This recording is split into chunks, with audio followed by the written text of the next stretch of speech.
അലഹബാദ് ഹൈക്കോടതി ജഡ്ജിയുടെ വിവാദ പ്രസ്താവനയിൽ ജസ്റ്റിസ് എസ് കെ യാദവിനെ പുറത്താക്കാൻ പാർലമെന്റിൽ ഇംപീച്ച്മെന്റ് പ്രമേയം വരാൻ പോകുന്നു. നാഷണൽ കോൺഫറൻസ് ആണ് ഈ പ്രമേയം അവതരിപ്പിക്കാൻ ആലോചിക്കുന്നത്. നിലവിൽ 7 എംപിമാരുടെ പിന്തുണ നാഷണൽ കോൺഫറൻസിനുണ്ട്. പാർട്ടി നേതാക്കളെ കണ്ട് 100 എംപിമാരുടെ പിന്തുണയോടെ പ്രമേയം അവതരിപ്പിക്കുമെന്ന് National Congress M P Aga Ruhullah Mehdi വ്യക്തമാക്കി. വിനീത വി വിവരങ്ങൾ നൽകും. Vineetha, good morning.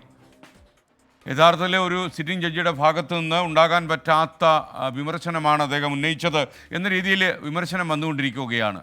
Good morning, പറയും.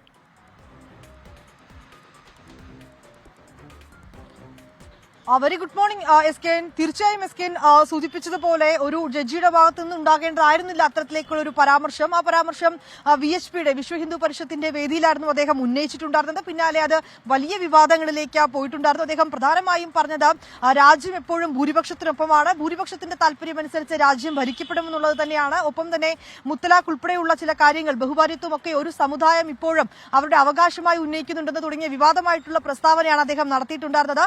ഇതിൽ കഴിഞ്ഞ ദിവസം സുപ്രീം കോടതിയും വിശദീകരണം തേടിയിട്ടുണ്ടായിരുന്നു. ഇതിന് പിന്നാലെയാണ് ഇപ്പോൾ ഇംപീച്ച്മെന്റ് പ്രമേയം അവതരിപ്പിക്കാനുള്ള ഒരു നീക്കം നടക്കുന്നത്.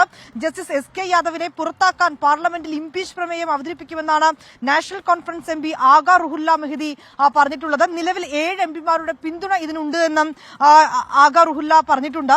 ഈ പാർട്ടി നേതാക്കളെ കണ്ട് 100 എംപിമാരുടെ പിന്തുണയോടെ പ്രമേയം അവതരിപ്പിക്കാനാണ് ഈ ഘട്ടത്തിൽ നീക്കം നടക്കുന്നത്. SK. Okay, thank you Vineetha V.